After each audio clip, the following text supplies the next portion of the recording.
मैं बीके राय आज की इस क्लास में आपका हार्दिक स्वागत करता हूं। प्रश्न पत्र पर आपसे चर्चा होने जा रही है।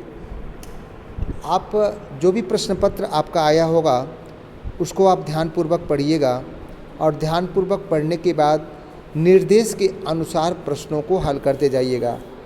आपके प्रश्न पत्र में क्वेश्चन नंबर 1 और 2 जो होगा वो अपठित से होगा। ध्यान देंगे कि अपठित अंश जो भी अंश आपके पेपर में आए होंगे वो अपठित अंश में 5-5 क्वेश्चन दिए गए हैं। उन 5 क्वेश्चनों का आंसर आपके उसी संदर्भ में उसी अवतरण में देखने को मिलेगा। जैसे क्वेश्चन नंबर 1 में जो कई लोग किसकी बाट जोहा करते हैं ताकि आप इस अवतरण को जब पढ़ेंगे तो इसमें आपको आंसर मिल जाया करेगा। ऐसे ही क्वेश्चन नंबर 2 भी है, अवसर न मिलने की शिकायत कैसे लोग करते हैं। क्वेश्चन नंबर 100 ब 100 द और य का अ ब 100 द का आंसर तो इसी एक्स्ट्रेक्ट में मिल जाएगा, लेकिन बाट जोहना का अर्थ अपने दिमाग से खोज करके लगाइएगा। लिंग बदलिए का क्वेश्चन आप देख लेंगे, शब्द यदि पुल्लिंग में होगा तो उसको स्त्रीलिंग में कर देंगे और यदि स्त्रीलिंग में है तो उसको पुल्लिंग में कर देंगे। ऐसे ही क्वेश्चन नंबर 2 आपका होगा। क्वेश्चन नंबर 2 में आपके पास जो कविता दी गई है उस कविता के आधार पर ये बहुविकल्प के क्वेश्चन दिए गए हैं। जैसे कवि ने किस दीपक को बुझने न देने की बात कही है। 4 विकल्प हैं, इस 4 विकल्प में से एक विकल्प सही है। आपको कविता में मिल जाएगा किस दीपक को बुझने की बात न कही है, उसको देखते हुए उसको आप सॉल्व कर लीजिएगा। आगे बढ़ेंगे तो आपके पास क्वेश्चन नंबर 3 आएगा उपसर्ग। उपसर्ग के जो क्वेश्चन होंगे आपके पास जैसे मैंने बताया था उस तरीके के आधार पर होंगे, उस तरीके के आधार पर होंगे। उसमें आपसे मैंने कहा था कि उपसर्ग और मूल शब्द को अलग करने को होगा, या आपसे 2 उपसर्ग मैंने दिया है उससे शब्द बनाने को दिया गया है। परि और अति उपसर्ग से आप 2 शब्द बना लीजिएगा और उपसर्ग और मूल शब्द को ऐसे ही कर डालिएगा। ठीक इसी प्रकार से प्रत्यय 2 शब्द दिए गए हैं, उनसे 2 शब्द बनाने हैं। और जो उसका ख का क्वेश्चन है मूल शब्द और प्रत्यय बनाने का तरीका मैंने आपको बतलाया है। उस तरीके के आधार पर उस शब्द को लिख करके 2 हेडिंग अपनी कॉपी पर डालेंगे, एक मूल शब्द और एक प्रत्यय। ध्यान देंगे यदि पहले आप मूल शब्द लिख रहे हैं तो पहले मूल शब्द इसमें हेडिंग डालिएगा, उसके ठीक बगल में प्रत्यय डालिएगा और उस आधार पर मूल शब्द और प्रत्यय की जानकारी आप करके लिख देंगे। ध्यान देंगे समास के क्वेश्चन में आपसे मैंने 2 प्रकार का क्वेश्चन पूछा है। पहला क्वेश्चन केवल समास का नाम आपको लिख देना है। सेनापति शब्द आपके पेपर में होगा, सेनापति अपनी कॉपी पर लिखिएगा और उसके सामने उस समास का केवल नाम लिखिएगा, उसका विग्रह मत कीजिएगा। समास विग्रह के क्वेश्चन में केवल नीलगाय शब्द लिख करके उसका समास विग्रह कर दीजिएगा, उसमें समास का नाम देने की आवश्यकता नहीं है। और जो बहुविकल्प का क्वेश्चन पूछा है अपनी परिभाषा के आधार पर, अपने दिमाग के आधार पर सही विकल्प का आंसर ढूंढ लीजिएगा। अर्थ के आधार पर वाक्य भेद जो आपको करना है, तो अर्थ के आधार पर वाक्य भेद जितने होते हैं उसमें से ये किस प्रकार का वाक्य है, बस केवल आपको वही लिख देना है। जैसे अपनी कॉपी पर, हाँ कॉपी पर यदि इस सबको उतार नहीं रहे हैं, यहाँ से चले जाओ तो क ख ग डाल दीजिएगा। क का आंसर क्या होगा, क किस प्रकार का वाक्य है आप उसमें सामने लिख देंगे। क्वेश्चन का नंबर सही डालिएगा, अन्यथा आपके नंबर कट सकते हैं, क्वेश्चन को गलत माना जा सकता है।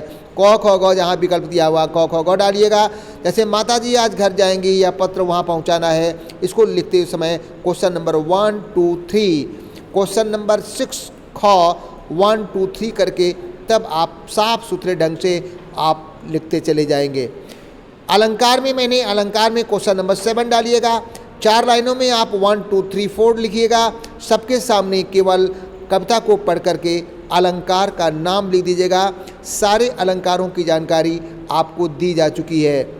क्वेश्चन नंबर ख कॉपी पर डालिएगा उपमा अलंकार, और उपमा अलंकार लिखने के बाद नीचे आप उपमा अलंकार का एक एग्जाम्पल लिख दीजिएगा। यहाँ पर परिभाषा देने की आवश्यकता नहीं है। ध्यान रहे कि जो एग्जाम्पल आप देंगे उस एग्जाम्पल में उस शब्द को आप रेखांकित जरूर कर दीजिएगा, जिस आधार पर जाना जा सके कि हाँ इस शब्द के आधार पर आपने इस कविता को उपमा अलंकार माना है। या आप कॉपी पर लिख दीजिएगा कि इसमें ये शब्द आया हुआ है और इसलिए यह उपमा अलंकार है। हाँ ध्यान देंगे जो इसका ग मैंने क्वेश्चन पूछा है, ग में एक अलंकार की परिभाषा दी गई है, वो किस अलंकार की परिभाषा है उसका नाम खोज करके अपनी कॉपी में उतार लीजिएगा। अब आएंगे खंड 100 में। खंड 100 में जो क्वेश्चन पूछे गए हैं वो आपको साहित्य से पूछे गए हैं, अर्थात क्षितिज और कृतिका से पूछे गए हैं। क्वेश्चन नंबर 8 आपके पास एक अवतरण मैंने दिया है, उस अवतरण को आप पढ़ लेंगे और अवतरण को पढ़ने के बाद उससे संदर्भित जो क्वेश्चन दिए गए हैं उस क्वेश्चन का आंसर या तो उसमें मिल जाएगा, या यदि नहीं मिल पा रहा है, लगभग सारे क्वेश्चनों के आंसर उसी में मिल जाएंगे। आपको बताना होगा ये चैप्टर किस पार्ट का, इस चैप्टर का नाम क्या है और इसके लेखक का नाम क्या है, आपको अच्छी तरीके से पता है। मुझे उम्मीद है कि इन क्वेश्चनों का आंसर आप अवतरण में से ढूंढ के लिख लेंगे। अब आएंगे question number 9। Question number 9 question answer दिया गया है, ध्यान दीजिएगा। चारों क्वेश्चनों का आंसर आपको करना है। 1 से 2 पंक्तियों में या मुश्किल से 2 से 3 पंक्तियों में आंसर खत्म हो जाएंगे। आप आराम से क्वेश्चन को पढ़िएगा और चारों क्वेश्चनों का आंसर अपनी कॉपी पर दे दीजिएगा। ध्यान रहे, बहुत जितना बात पूछी जाए उतनी ही बात का जवाब अपने क्वेश्चन आंसर में आप देंगे। आएंगे क्वेश्चन नंबर 10। क्वेश्चन नंबर 10 में मैंने एक कविता दी है, इस कविता के आधार पर मैंने आपसे कुछ क्वेश्चन पूछे हैं। इस क्वेश्चनों का आंसर, इसके एक्सप्लेन को जो मैंने आपको समझाया था उस एक्सप्लेन के आधार पर आपको बात आपके दिमाग में संज्ञान में आ जाएगी और आप उन क्वेश्चनों को आराम से कर डालेंगे। अब आएंगे क्वेश्चन नंबर 11। ये भी आपके क्षितिज बुक से ही है, चैप्टर नंबर 1 या 2 से आपका क्वेश्चन आंसर है। इस क्वेश्चन आंसर को जितना पूछा गया है उतना ही 1, 2 या अधिकतम 3 वाक्यों में इसका जवाब आएगा। मुश्किल से 1 से 2 वाक्यों में जवाब आएगा। आप क्वेश्चन नंबर 11 के इन क्वेश्चनों के चारों क्वेश्चनों का आंसर सही ढंग से लिखने का प्रयास कीजिएगा। क्वेश्चन नंबर 12 ये आपकी कृतिका बुक से लिया गया है। कृतिका बुक का जो चैप्टर है, जिस चैप्टर से ये हो उस चैप्टर से आप देख लीजिएगा कि किस चैप्टर का है। आप उस चैप्टर को मैंने कहा था कि उस चैप्टर की कहानी पढ़ लीजिएगा। उस चैप्टर की कहानी के आधार पर सच अकेलेपन का मज़ा ही कुछ और है किसके बारे में कहा गया, उसकी आप स्वभाव की विशेषता लिख डालेंगे और उसकी विशेषता लिखने के बाद आप उस बात को ख़त्म कीजिएगा और उसके बाद आप लास्ट में लिखेंगे लेखिका का व्यक्तित्व। आप लेखिका का व्यक्तित्व भी अपनी बहन से जो भी उसका मिलता जुलता हो लिख करके आप लेखिका के विचारों को लिख दीजिएगा। आपके पास खंड 2 से 3 क्वेश्चन होंगे रचनात्मक खंड में। इसमें एक क्वेश्चन मैंने निबंध का पूछा है, जिसमें भारतीय पर्व और ये दूरदर्शन की उपयोगिता मैंने डाला है। इन दोनों में से कोई एक आपको करना है। याद रखेंगे, भारतीय पर्व आपको पते हैं कि भारतीय पर्व कौन कौन से होते हैं, कितने प्रकार के होते हैं। उन प्रकारों को लिखते हुए कम से कम 4 या 5 जो भी होंगे, कुछ धार्मिक पर्वों को, कुछ राष्ट्रीय पर्वों को लिख करके उनके बारे में 2-2, 3-3 लाइन आप लिख लेंगे। दूरदर्शन की उपयोगिता में दूरदर्शन का लाभ, दूरदर्शन की परिभाषा और दूरदर्शन का आपके जीवन में क्या महत्व है, इस चीज़ को लिखते हुए प्रस्तावना और उपसंहार के साथ इस क्वेश्चन को लिखेंगे। क्वेश्चन नंबर 14 में आपके पास मैंने एक औपचारिक पत्र, एक अनौपचारिक पत्र दिया है। आपको पता है औपचारिक पत्र क्या होता है, अनौपचारिक पत्र क्या होता है, इनके लिखने का ढंग क्या होता है, आप बखूबी इस चीज़ से परिचित हैं।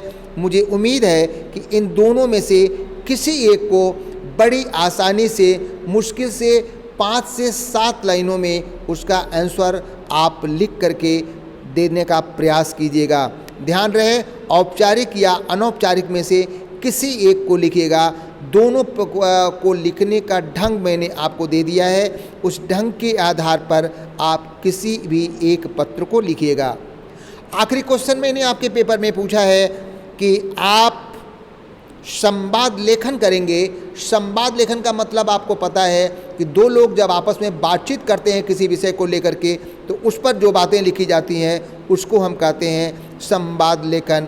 इसमें शिक्षक और विद्यार्थी के बीच वार्तालाप हो रहा है। ये 2 हेडिंग आपकी कॉपी पर होगी। शिक्षक लिख करके डैश दे करके उसकी बात को लिखेंगे, फिर विद्यार्थी की बात को लिखेंगे। ऐसे ही 10 से 12 वाक्यों में कम से कम इस प्रश्न का उत्तर लिखने का प्रयास करेंगे। मुझे उम्मीद है कि इन सारी बातों को समझते हुए आप उन क्वेश्चनों को लिखने का प्रयास करेंगे और इन सारी क्वेश्चनों को आपको समझाने के बाद मुझे उम्मीद है कि आप सही ढंग से इन क्वेश्चनों को लिखने का प्रयास करके इन क्वेश्चनों का सही रूप देंगे। और इसी के साथ ही मेरे ये प्रश्न पत्र को बताने की सारी विधियाँ समाप्त हुई। Okay, good bye.